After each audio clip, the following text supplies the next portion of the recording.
From 115 million reasons to fail to one reason to believe, the Moises Caicedo story. What if the price tag was the problem? Imagine paying more than £100 million for a footballer, not a superstar striker who scores every week, not a flashy winger who fills highlight reels, a defensive midfielder, a player whose job is to win the ball back, keep things simple, and make sure nothing goes wrong. Now imagine the weight of that price following him everywhere he goes, every match, every training session, every time he gives the ball away or makes a mistake. That is exactly the situation Moises Caicedo walked into when he joined Chelsea in the summer of 2023. For a long time, it felt like that price tag was going to break him. People questioned whether he was worth it. Some fans got frustrated. The media kept talking about the fee. It was as if £115 million was painted on his back every time he stepped onto the pitch. But something changed. And right now, in April 2026, Caicedo is not just surviving at Chelsea, he is leading them. He wears the captain's armband, he is closing in on his 100th Premier League appearance for the club, and he is openly talking about wanting to become a Chelsea legend. So how did we get here? How did a player who was suffocating under the pressure of a record fee transform into one of the most important figures at Stamford Bridge? That is the story we are going to tell today. The weight of £115 million. Let us be honest about something. When Caicedo arrived at Chelsea, the expectations were enormous, not because of who he was as a person, but because of what the club paid for him. At the time, his transfer fee broke the British transfer record. That is a label that follows you around like a shadow. He was not coming in as a squad player or a project for the future. He was supposed to be the answer, the man who would control midfield and make Chelsea tick. When you carry that kind of expectation, every performance is under a microscope. Can you imagine stepping onto the pitch at Stamford Bridge for the first time, knowing that every single person in that stadium is watching your every move and measuring it against a £115 million price tag? Caicedo himself has spoken honestly about how difficult that period was. He admitted that adapting to Chelsea was not easy. The training methods were different from what he had known at Brighton. The intensity of the spotlight was something else entirely.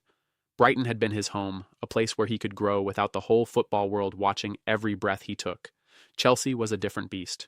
He has also talked about the mental side of things. The pressure to justify the fee was real, and it affected him, not in a dramatic way that led to public meltdowns, but in the quiet, grinding way that pressure affects most people. You start overthinking. You try too hard. You tighten up when you need to be relaxed. And here is the thing about that kind of pressure. It does not just go away on its own. You have to do the work to manage it. Caicedo did that work. He spoke to professionals outside of the club to help him handle the mental load. He focused on his game, on what he could control, on helping his teammates rather than worrying about whether people thought he was worth the money. That mental shift is actually the foundation of everything that followed. You cannot become a leader if you are still fighting yourself, and Caicedo eventually stopped fighting himself. Who is Moises Caicedo, and why does he matter? Before we go further into his Chelsea journey, let us talk about what kind of player Caicedo actually is, because if you only follow the headlines, you might not fully understand what makes him so valuable. He is a defensive midfielder. That means his job is primarily about stopping things from happening rather than making things happen. He sits in front of the back four, reads the game, wins the ball back, and keeps the team organized. It is one of the most thankless jobs in football because when you do it well, nobody notices. When you do it badly, everybody suffers. The numbers for the 2025 to 2026 season tell the story clearly. Across all competitions, Caicedo has been involved in 39 games. He has scored 5 goals and provided 1 assist. His pass completion rate sits at 93%, which is exceptional for a player in his position. In the Premier League alone, he has played 26 games with 3 goals and 1 assist. In the Champions League, 10 appearances with 2 goals. But here is what the goals and assists do not tell you. They do not tell you how many times he has intercepted a dangerous pass, how many times he has broken up a counterattack, or how many times he has been the first player to win the ball back and give Chelsea a chance to build. So what would Chelsea look like without him?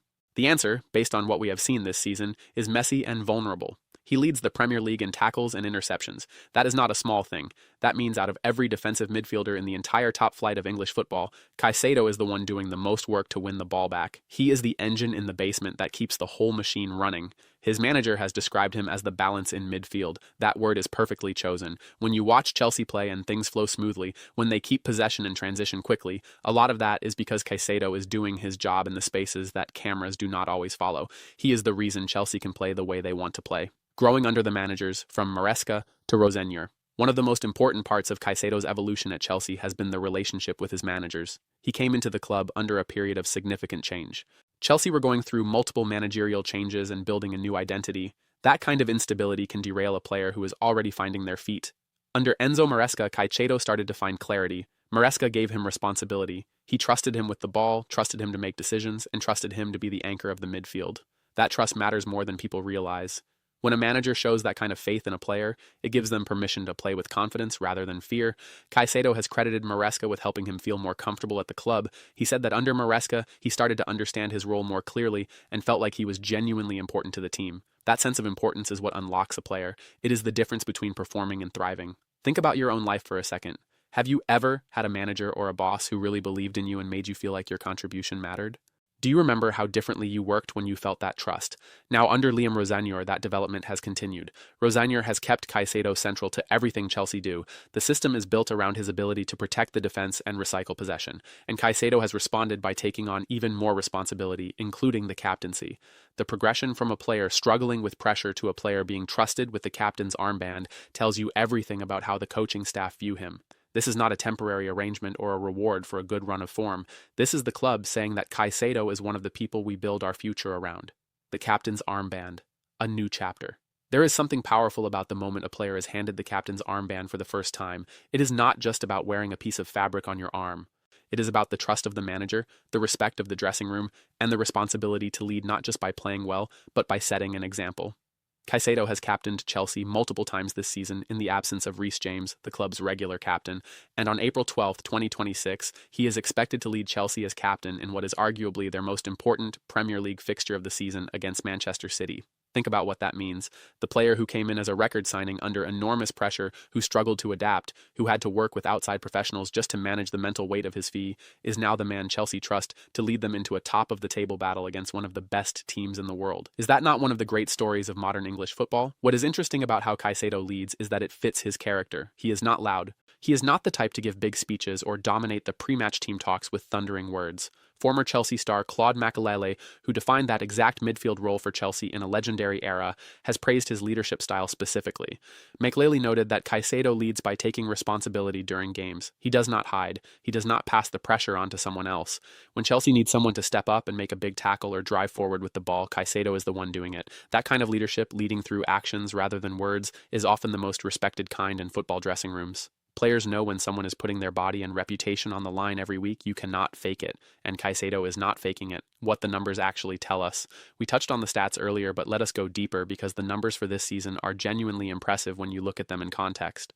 A 93% pass completion rate in both the Premier League and the Champions League means Caicedo is consistently making the right decisions with the ball. In a defensive midfield role where you are often receiving the ball under pressure, from defenders who are under pressure, that accuracy is remarkable. It means he is calm. It means he sees the game clearly. It means he trusts himself. The 5 goals across all competitions are also worth noting. Defensive midfielders who contribute goals are rare. It shows that Caicedo is not just sitting in front of the defense and doing the unglamorous work. He is involved in the attack when the opportunity arises. He has added a dimension to his game that was not always visible in his earlier time at the club. Here is a question for the Chelsea community. Before this season, would you have believed that Caicedo would be among the most complete midfielders in the Premier League? Or did the early struggles make you doubt whether the fee would ever be justified? The tackles and interceptions numbers are perhaps the most telling of all. Leading the entire Premier League in both categories is not something that happens by accident. It happens when a player is reading the game at the highest level, when they are anticipating passes before they are made, and when they have the athleticism and courage to win physical duels consistently. Some pundits have started calling him the best midfielder in the league. That is a big claim in a division that contains some exceptional players in that position, but when you look at what Caicedo produces week after week across multiple competitions in high-pressure games, it becomes a harder argument to dismiss. The mental side nobody talks about enough. Football analysis tends to focus on what happens on the pitch, passes, tackles, goals, positioning. But the mental side of the game is just as important, and it is almost never discussed properly. Caicedo's story is partly a mental health story, not in a dramatic way, but in the very real and human way that applies to anyone who is put under extraordinary pressure in their professional life. He came in carrying a weight that most players never have to carry. He had to find a way to manage that pressure without letting it consume him. The fact that he sought help outside of the club shows maturity and self-awareness. A lot of athletes, especially in football, try to push through mental difficulties without any help because there is still a culture in the sport where admitting you are struggling can feel like weakness. Caicedo did the opposite. He recognized what he needed and he got it. How many players do you think have struggled with the pressure of a big fee or a high expectation and never got the help they needed? How different might their careers have looked if they had? The work he did on his mentality is visible in how he plays now. He does not look like a player carrying a burden. He looks like a player who has found his place and is enjoying his football. There is a freedom in how he moves, how he receives the ball, how he engages with teammates. That freedom does not come naturally when you are spending your whole career trying to justify a price tag. It comes when you have made peace with who you are and what you can do. Caicedo has made that peace, and it is making him a better player every week. The legend conversation, is he on that path? Caicedo has been very open about his ambition. He has said publicly that he wants to become a Chelsea legend. He has said it is what he is working toward every single day. That is a bold thing to say. The Chelsea legend list includes some of the greatest players in Premier League history: Frank Lampard, John Terry, Didier Drogba, Peter Bonetti. These are players who defined eras for the club. Where does Caicedo stand in relation to that? He is still in his mid-20s. He has been at the club for roughly 3 years. He has a long way to go, but the foundations are there. He has the respect of the dressing room. He has the trust of the manager. He has the numbers to back up his importance. He has shown that he can handle adversity and come out stronger, and he has shown that his commitment to the club is genuine. He has not agitated for a move when things were difficult. He has not been disruptive. He has put his head down and done the work. What does it take to become a legend at a club like Chelsea? Is it trophies? Is it longevity? Is it the connection with the fans? Or is it something harder to define, something about the way a player makes you feel when you watch them? For Caicedo to complete that journey, he will need to help Chelsea win things: a Premier League title, a Champions League. Those are the trophies that cement legacies at a club of Chelsea's ambition. The individual awards and the captain's armband are important, but the trophies are what fans remember most. The good news is that Chelsea under Rosenjor look like genuine contenders. The squad has depth and quality. Caicedo is at the heart of it.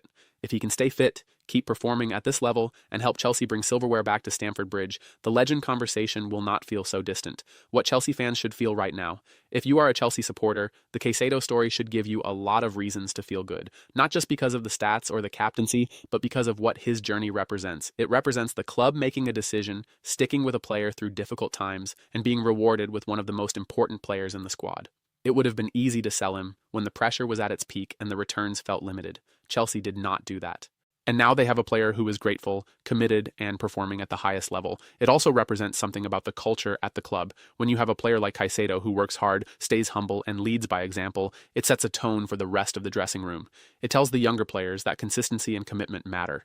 It tells everyone that the player who keeps showing up and doing the unglamorous work is valued just as much as the player scoring the flashy goals. As a Chelsea fan, who in the current squad gives you more confidence going into a big game than Caicedo? Who would you rather have in the engine room when the pressure is on and the game is on the line? There will be more big moments to come. The Manchester City game on April 12th is one of them. The remainder of the Premier League season and any cup competitions still in play are others. Caicedo will be in the middle of all of it, doing what he does, winning the ball, keeping things simple, and leading the team through his actions. A story still being written.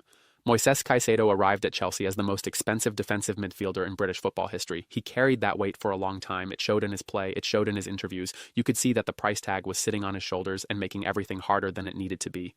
But Caicedo did not give in to it. He did the work. He found the right help. He built relationships with his managers and teammates. He stayed when others might have moved on. And slowly, then all at once, it clicked. Now he is the captain. Now he is leading the league in tackles and interceptions. Now he is closing in on his 100th Premier League appearance for the club. Now he is the player that Stamford Bridge looks to when things get difficult. And now he is the player standing in the tunnel before a Premier League clash against Manchester City, wearing the armband, ready to lead. The story of Moises Caicedo is still being written.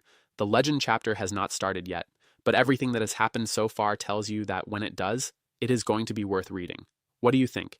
Is Caicedo already one of the best midfielders in the Premier League, or is there still more to prove? And do you believe he can truly become a Chelsea legend? Drop your thoughts below and let us know where you stand.